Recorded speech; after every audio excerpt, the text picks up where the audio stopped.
Pritesh Trivedi ji, London से। राधे राधे महाराज जी। महाराज जी, मैं जीवन में आध्यात्मिक मार्ग में आगे बढ़ने के लिए प्रयासरत हूँ, किंतु बैलेंस समझ नहीं आ रहा महाराज जी बनाना। कार्य क्षेत्र में मन लगाता हूँ तो परिवार की जिम्मेदारी पिछड़ जाती है। कभी कभी लगता है कि प्रभु को भूल गया हूँ। मतलब महाराज जी, इन सब में इतना ज्यादा नहीं, इसमें परेशानी क्या है? परेशानी क्या है? आपने विभाग कर लिए। देखो, आपकी परेशानी का जो कारण है वो विभाग है। एक कार्य क्षेत्र का विभाग, एक परिवार के प्यार का विभाग, एक अध्यात्म का विभाग। इसलिए आप परेशान हो गए। दुचित कबहु परितोष न लाहि। चित्त को आपने विभाजित कर दिया, इसलिए अगर इसको एक कर लो, अभी आनंद आ जाएगा। आप भगवान के लिए कर्म करते हैं, आप भगवान के लिए परिवार का पोषण करते हैं और भगवान का भजन करते हैं, बिल्कुल शांति प्राप्त हो जाएगी। आप मनोयोग से कर्म कीजिए और उसको कृष्णार्पणम मस्तु कर दीजिए। 8 घंटे ड्यूटी किया, बीच बीच में राधा राधा स्मरण किया और 8 घंटे भगवान को समर्पित कर दिए। यह अध्यात्म में आपको बढ़ाएगा। परिवार के लिए अच्छी अच्छी वस्तुएं खरीद कर ले गए, बेटे को, पत्नी को, सबको खुश कर रहे हैं, सब में भगवान है। सबको प्यार दुलार कर रहे हैं, सब में भगवान है। और वो भगवान के लिए आप कर रहे हैं, वो आपका भक्ति योग बढ़ता चला गया। और एकांत समय में खूब ध्यान कीजिए, नाम जप कीजिए, भगवत कीर्तन कीजिए। तो एक विभाग कर लीजिए। संपूर्ण सृष्टि भगवान की है, जो कर्म है वो भगवान के लिए है, जो परिवार है वो भगवान के लिए। नाथ सकल संपदा तुम्हारी, मैं सेवक समेत सुतनारी। तो फिर परेशानी क्या है? कोई परेशानी नहीं।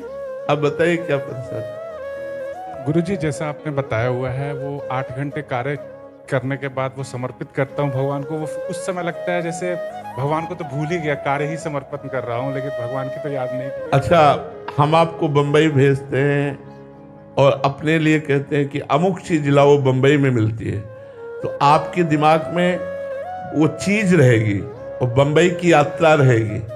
नहीं रहेगी। बंबई की यात्रा और वो चीज जो हमने मंगाई है, लेकिन मूल में इसके ऊपर क्या है? महाराज ने मंगाई। वो ध्यान विस्मृत नहीं होगा और वो ध्यान भी नहीं करोगे, लेकिन ध्यान में आपके रहेगा बंबई का मार्ग और वो वस्तु, लेकिन उसके ऊपर मूल में क्या है? महाराज ने मंगाई। आप खुशी खुशी जाओगे, बंबई से वो वस्तु लाओगे और जब ला के दोगे, कुछ याद नहीं रहेगा। और आपसे पूछा जाए कि आपने भजन साधन वृंदावन धाम छोड़कर आप बंबई गए और वस्तु लाए, आपको कैसा लगा? आप कहोगे छाती हमारी ठंडी हो गई, क्योंकि आज हमने गुरु आज्ञा का पालन किया।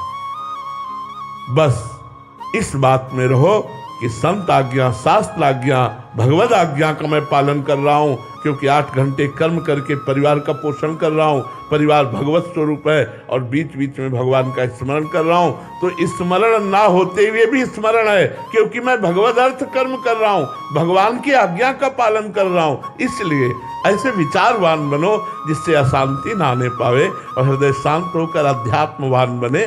ये सब अध्यात्म के अंतर्गत आ जाएगा। अध्यात्म का मतलब केवल लंगोटी लगा करके बाहर बैठे रहना नहीं है। अध्यात्म का मतलब है कर्मयोग युक्त होकर के कर्म फल की आकांक्षा ना करते हुए भगवत स्मरण परायण रहना। आप सच्ची बात समझ लो। कर्म जो, अगर क्या जनक जी से बढ़कर कोई ज्ञानी है? पर वो राजा है, पूरा राजकाज परिवार संभाल रहे कि नहीं संभाल रहे? सुखदेव जी से बढ़कर कोई त्यागी है? लेकिन वो जनक जी को गुरु बनाया, जाके के लिए बनाया। एक त्यागी एक राजा को गुरु बना रहा, क्योंकि ज्ञान की स्थिति जनक जी की सर्वोपरि है और पूरा कार्यभार देख रहे हैं, राज कार्यभार देख रहे हैं, परिवार कार्यभार देख रहे हैं और परम ज्ञानी है। इसलिए ऐसा नहीं है कि अध्यात्मवान लंगोटी वाला ही है। अध्यात्मवान पैंट शर्ट वाला भी हो सकता है, अध्यात्मवान धोती कुर्ता वाला भी हो सकता है, क्योंकि वो अध्यात्म अंदर की वस्तु है। अंदर उसका चिंतन क्या चल रहा है, अंदर के चिंतन को और समर्पण को संभालो, पूरे के पूरे भगवान के बन जाओ, तो हर कार्य आपका भजन हो जाएगा। ठीक है? हाँ, उसको विभाग मत करो, नहीं तो फिर परेशान हो जाओगे।